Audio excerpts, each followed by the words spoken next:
تو ایران کے اندر کیا ہو رہا ہے؟ جنگ، مہنگائی اور اندر کا تنازع۔ السلام علیکم، میرا نام ارسلان ہے۔ Welcome back to another video. اور آج کی ویڈیو میں ہم بات کرنے جا رہے ہیں ایک ایسے ملک کے بارے میں جو اس وقت نیوز میں ہیڈ لائنز بنا ہوا ہے۔ جی ہاں، میں بات کر رہا ہوں ایران کی۔ And let's start with the biggest update کہ اسرائیل نے ایران پہ ایک میسو ایئر اسٹرائک لانچ کیا ہے جس کا نام آپریشن رائزنگ لائن رکھا گیا ہے۔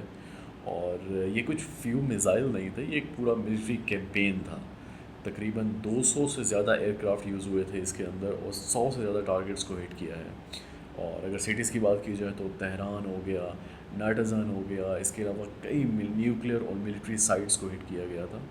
اس میں ایران کی جو ٹاپ جنرلز تھے یا سائنٹسٹ تھے ان کو بھی مار دیا گیا ہے، جن میں جنرل محمد بغیری ہو گیا یا حسین سلامی ہو گیا، یہ سب شامل ہیں۔ یہ ایران کے لیے بہت بڑا نقصان ہے آئی گیس۔ اور ان رسپانس ایران نے بھی 100 سے زیادہ جو ہیں وہ ڈرونز اسرائیل کی طرف بھیجے تھے، but most of them were intercepted. لیکن ایران نے کلیئرلی یہ میسیج دیا ہے کہ this is just the beginning. اور سپریم لیڈر جو ہیں خامنئی نے وارننگ دی ہے کہ response will be powerful and ڈسیزو۔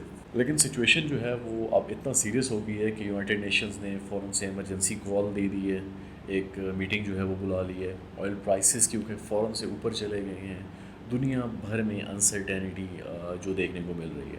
اور یہ صرف باہر کا حال نہیں ہے، ایران کے اندر بھی بہت حالات جو ہیں وہ بگڑ چکے ہیں۔ اور اس حملے سے پہلے بھی اگر بات کی جائے ایران میں تو اکنامک کرائسس جو ہیں وہ آلریڈی چل رہے ہیں، انفلیشن جو ہے وہ 40% سے اوپر ہے۔ ایران کی کرنسی کی اگر بات کی جائے اس ٹائم ریال دنیا کی سب سے جو ویکسٹ کرنسیز ہیں ان میں شامل کیا جاتا ہے۔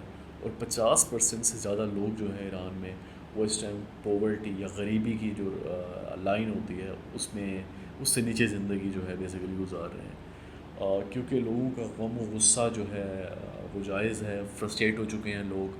ہر طرف پروٹیسٹ اور اسٹرائکس آلریڈی چل رہی تھی ایران کے اندر۔ ٹرک ڈرائیورز ہوں، فارمرز ہوں، بیکرز ہوں، نرسز ہوں، سب سڑکوں پہ تھے۔ سب سے جو مین ریزن اس کی تھی وہ مہنگائی تھی، فیول کی شارٹیج تھی، روڈز ہو گئے، سیفٹی ہو گئے، انشورنس کی کاسٹ آلریڈی ان کی بڑھ چکی تھی۔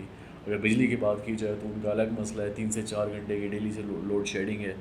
انفراسٹرکچر جو ہے ان کا آلریڈی پرانا ہو چکا ہے۔ جو IRGC ہے، پرائورٹی سے سپلائی چین کو جو کنٹرول کرتا ہے۔ اور واٹر کرائسس کی اگر بات کی جائے تو وہ بھی بہت سیریس ہے۔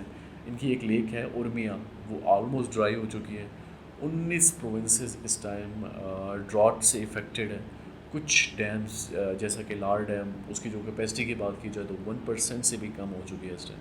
اور ریسنٹلی ایک شوٹنگ انسیڈنٹ بھی ہوا تھا تہران کے اندر، جو ان کی سپریم کورٹ ہے وہاں پہ میس شوٹنگ ہوئی تھی۔